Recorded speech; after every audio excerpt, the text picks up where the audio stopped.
আন্তর্জাতিক বাংলা খবরে আপনাকে স্বাগতম। শুরুতেই সংবাদ শিরোনাম, এরপর বিস্তারিত। শুরুতেই জানিয়ে দিব, ভারতে এবার সরকার পতনের ডাক। এরপর জানিয়ে দিব, আন্দোলন প্রত্যাহার করল ককরোচ জনতা পার্টি।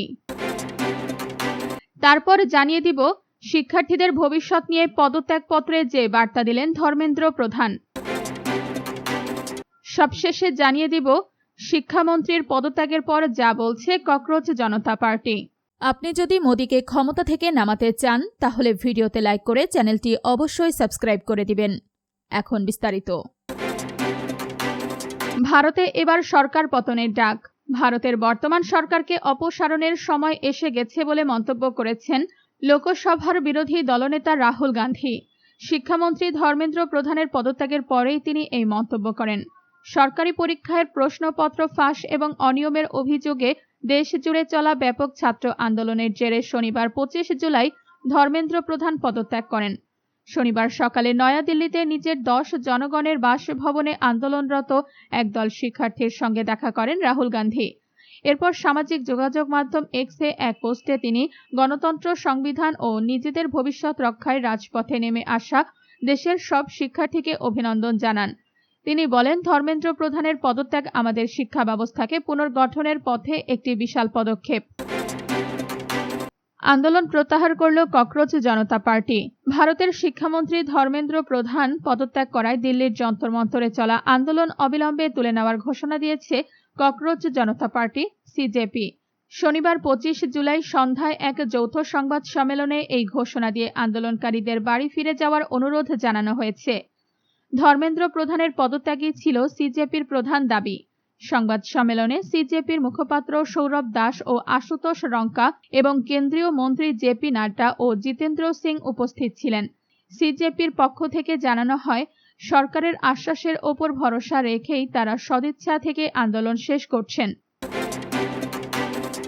শিক্ষার্থীদের ভবিষ্যৎ নিয়ে পদত্যাগপত্রে যে বার্তা দিলেন ধর্মেন্দ্র প্রধান। ভারতের ককরোচ জনতা পার্টি সিজেপি এর নেতৃত্বে টানা কয়েক সপ্তাহ ধরে চলা বিক্ষোভের পর অবশেষে কেন্দ্রীয় শিক্ষামন্ত্রীর পদ থেকে পদত্যাগ করেছেন ধর্মেন্দ্র প্রধান। শনিবার তিনি আনুষ্ঠানিকভাবে পদত্যাগপত্র জমা দেন।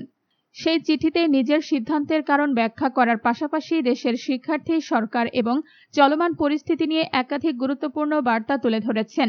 পদত্যাগপত্রে ধর্মেন্দ্র প্রধান উল্লেখ করেন, নিট ইউজি মেডিকেল প্রবেশিকা পরীক্ষা ঘিরে চলমান বিতর্ক যেন শিক্ষার্থীদের ভবিষ্যৎ ক্ষতিগ্রস্ত না করে এবং দেশবিরোধী শক্তি যেন এই অস্থির পরিস্থিতির সুযোগ নিতে না পারে।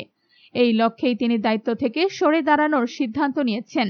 আপনি যদি মোদিকে ক্ষমতা থেকে নামাতে চান তাহলে ভিডিওতে লাইক করে চ্যানেলটি অবশ্যই সাবস্ক্রাইব করে দিবেন। শিক্ষামন্ত্রীর পদত্যাগের পর যা বলছে ককরোচ জনতা পার্টি। প্রতিযোগিতামূলক পরীক্ষার প্রশ্নপত্র ফাঁস এবং নানা অনিয়মের অভিযোগে ভারতের শিক্ষামন্ত্রী ধর্মেন্দ্র প্রধানের পদত্যাগের পর এক্স হ্যান্ডেলে উল্লাস প্রকাশ করেছে ব্যঙ্গাত্মক রাজনৈতিক দল ককরোচ জনতা পার্টি সিজেপি। গত জুন মাস থেকেই নেট ইউজি সহ বিভিন্ন পরীক্ষায় দুর্নীতির অভিযোগে দিল্লির যন্তর মন্তরে লাগাতার অবস্থান আন্দোলন করছিলেন সিজেপির সদস্যরা। শনিবার 25 জুলাই পদত্যাগের খবর ছড়িয়ে পড়ার পর সিজেপির প্রতিষ্ঠাতা অভিজিৎ দীপকে সহ হাজার হাজার বিক্ষোভকারী যন্তর মন্তরে আনন্দ উদযাপন করেন। এই ঘটনাকে গণতন্ত্রের জয় উল্লেখ করে অভিজিৎ দীপকে বলেন, তেলাপোকার শক্তিকে কেউ যেন খাটো করে না দেখে। পাশাপাশি প্রশ্ন ফাঁসের জেরে আত্মহত্যা করা শিক্ষার্থীদের পরিবারকে 1 কোটি টাকা ক্ষতিপূরণ এবং গত 20 জুলাই বিক্ষোভকারীদের ওপর লাঠি চার্জ করা পুলিশদের বিরুদ্ধে কঠোর ব্যবস্থার দাবি জানান তিনি।